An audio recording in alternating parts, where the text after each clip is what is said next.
Hey there, Lumio lovers. Welcome back to another Lumio live stream. We are your hosts. My name is Asha, and I have the lovely ladies, Lois and Mish. Go ahead, say hello, ladies. Well, today we have a phenomenal lesson that we'll be sharing with you. Mish created this awesome lesson on kindness, and that is exactly what we need in today's world. And so you can join along in the lesson today. If you go to hellosmart.com, you can join in as a guest and enter in class code 181461.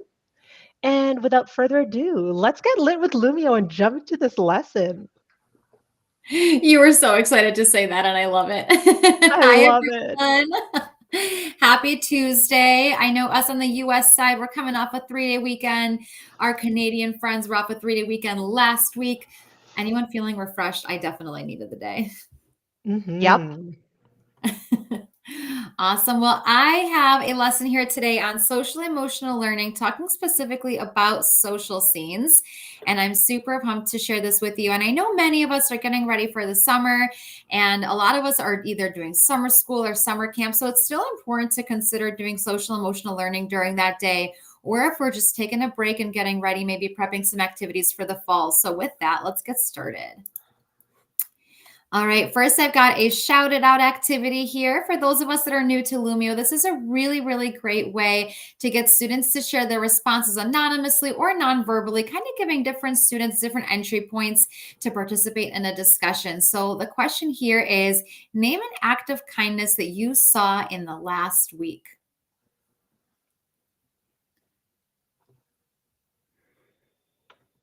I love that, Mish. And I love how you're able to kind of personalize the background when you're asking these questions. So I love your little kindness letter tiles with the heart. And so I really just love how you're able to change that around. And, even if you wanted to ask more than one question, you would be able to do that too.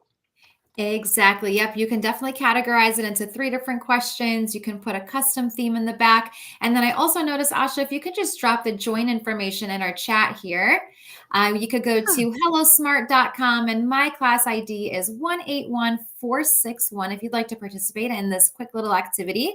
But if you would just name an act of kindness that you saw in the last week.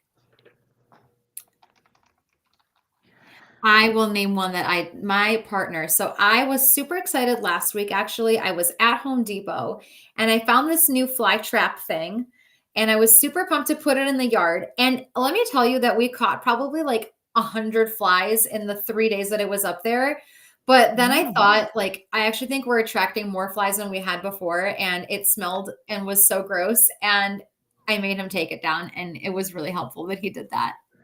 So as we have a response here, we can see that on the screen, it's pretty small. I can click on it, make it nice and large here to read it. My mom gave away her crock pot to her colleague that mentioned they were looking for one. Oh, that's so nice. And what you see here is I actually have Asha's the first 3 letter of her name here. But what I can do is if I close out of here and go to my 3 dots and go to my settings gear, I can toggle off display names. Again, this is just a really great way for students to participate if they prefer to be anonymous. So now you see on my screen that instead of her initials, it's just a little icon, and I do get a legend to take a look to see who it belonged to. And then also, in case she wrote something that wasn't too appropriate, I didn't want on my screen, it is really easy to drag it to my trash can in the top left corner there. But I love starting the activity with just what is an act of kindness you saw, because one small act of kindness can make such a big difference. All right. So, as I introduce to my students what emotions we're talking about, I love for them to make a personal connection to what it is that we're talking about, whether we're talking about anger or happiness. I love for them to be able to relate it to a personal experience of theirs. And so, what I have here is an activity where I would want for students to think about a time that they were upset with someone, but then also how they solved that problem. So on your side right now, you'll see that you cannot interact with my page because I like to do this on the fly, which is really helpful if I'm working with a group of students that really need their instructions first before I release them. So I'm going to go to my people management here and then go ahead and click on whole class whiteboard. And now on your side, you'll be able to see that you can interact with my screen. On the top right corner here, I can toggle off editing. If my students maybe have lost control and I need to regroup them, I can quickly turn that off. You guys are able to go ahead and drag a Post-it note and type your notes into it. And as you're working on that, I'll give you guys a second here.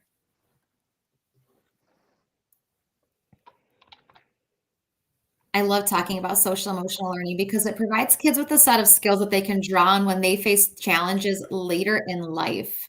It helps them to process through critical thinking skills, empathy, communication, problem solving, conflict resolution. And again, it's super important that we're giving those opportunities for them to reflect on personal experiences.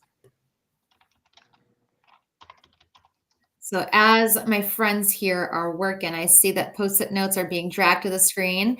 And then as soon as they click out of their text box, I'll be able to see their updated text on there. I took a moment to have a calm conversation and was able to resolve the issue. Sister conflict.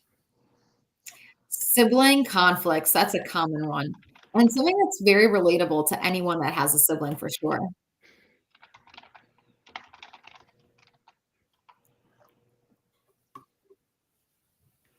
And again, right up on the screen here, I like that my students are able to submit their responses this way because, again, we're giving them different entry points.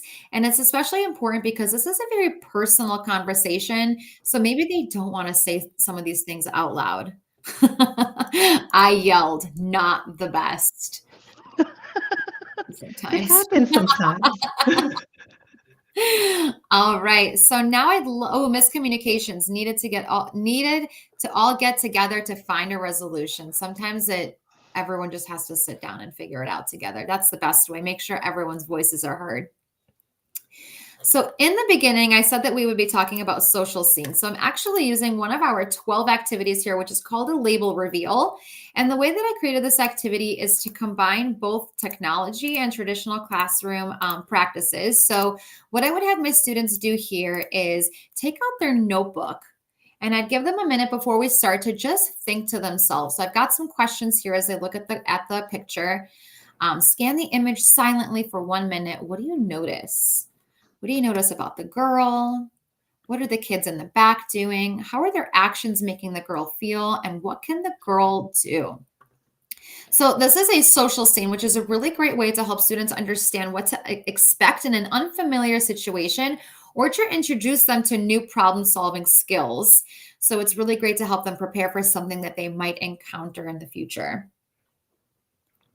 You know, it's funny, Mish, when we first looked at this picture, I had a totally different perspective. But after having a long weekend, I looked at it again and I am thinking that they are playing tag and the girl in the front is counting and the others are deciding where they're going to hide.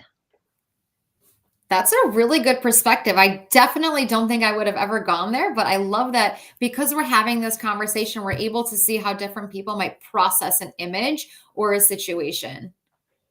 Really important part of social emotional learning because we all process things differently and perceive things in a different way. For sure.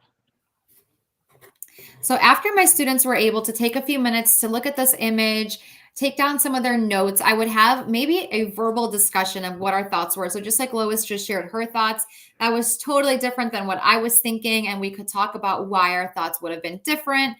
And then we would divide into some small group work here. So I took another image here. And again, this is not an activity yet, but I would convert it to an activity. And I would say, work with your group to study the picture. So similar questions here. Now they're looking at a different image. And what I would do here is click on my class management and I'd make this into a group workspace. Now, since we're virtual together right now, there's just a few of us, I'm not going to make it into a group workspace. I'll go ahead and turn this into a whole class whiteboard. But the reason I would want to do a group workspace with an SEL activity is, again, to encourage students to work with people that they're not typically used to working with, understanding different perspectives, and being able to talk through some of these social scenes. And maybe I would strategically place a couple students together. Yeah, that makes a lot of sense. I like speaking of siblings, right? Yeah, right. You went right into what my activity was going to be here. So again, I would have my students take a look and what is happening in this picture. And I have two of these here. So I'm going to flip to my next page here, but I've got this picture here, and I'd be really interested to hear how they would individually figure out how each of the characters here are feeling and how they can solve the problem. And they might have different ideas on how to solve the problem. And I think that that's also an important thing. So not only are we perceiving the image or the scene differently, but maybe we have different ideas that all could work perfectly well for how to solve the problem. Yep, set expectations. I'm curious what you're writing. Ooh, seems like some teasing. Yep. And then I have just another pic. The dad appears frustrated. Frustrated was one of my favorite feelings to teach when I was a kindergarten teacher. So I did the same here. And the reason I really want for them to have two different pictures is, again, some problem solving could be similar, but we could also be really feeding the bank with different ideas on how to problem solve here. I'm going to give you a minute here to add your thoughts. And this picture specifically for those of us that are maybe taking a break from teaching this summer, but maybe doing some summer camp, this could very well happen during that time. I was a camp counselor every summer between teaching. Taking a break, but a different kind of break, I suppose. Right. Some more teasing. From this screen also, I'm going to try to move that word out of the way here. Nope. There we go. From this screen here, another little classroom management thing that I can do is, let's just say that I had a student that wrote something that I didn't really want on the screen. Maybe it was inappropriate. I can click on it, click on that down arrow and see that who did it. Or maybe they actually wrote something that was really insightful and I wanted to see if they'd be comfortable sharing out loud. Again, I can click on it, see who wrote it, and I'll see, oh, I'm going to go speak to Lois and see if she's feeling comfortable sharing out loud because what she wrote was really great. Oh, you're really going at it, Lois, here. What is happening in this picture? One student is yelling at another, upset, angry, sad. Talk about how this happened. It is important to talk about the lead up to the situation for sure. All right, I'm going to go ahead and close out this activity here. Lois is still writing. I want to give you a second to finish. Nope, it's fine.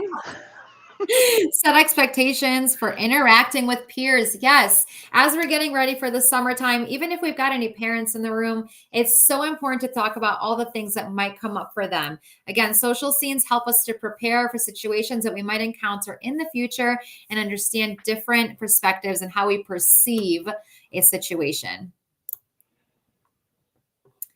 All right, it is May 28th. We just got a few days left of the month, so you still have an opportunity to participate in this month's Lumio Challenge. So we're wondering what activities you've created for the end of the year. I know some schools get out around Memorial Day weekend, but some of us still have a couple weeks to go. So if you can share an activity that you made with Lumio for the end of the year, post it on socials and hashtag Lumio Challenge. You can win a gift card. We'd love to see what you're all creating with Lumio and share some great ideas from our Lumio educators. And with that, I'm going to pass it on to Asha. Oh, yes, Lumio Palooza. I'm super, super excited and I can't wait. So, everyone, be sure. I believe the link is in the chat, but we're lighting up learning with Lumio for Lumio Palooza. It's going to be awesome. And what else do we have? That's July 16th and 17th. And we'll have educators from around the world. They're going to be presenting on a variety of topics. So don't forget, again, click on that link in the chat. And if you would like to dive in a little deeper into learning about Lumio, you can register for future webinars. We have them every 2 weeks. Our next one will be on, what date is that? That's going to We've got be June 7th coming up actually with a webinar. June 7th with the webinar. So awesome. We'll be there. And don't forget to go go.smarttech.com/golumio to find all of the details on our webinars. Thanks, everyone. Thanks, everyone, for joining us. Have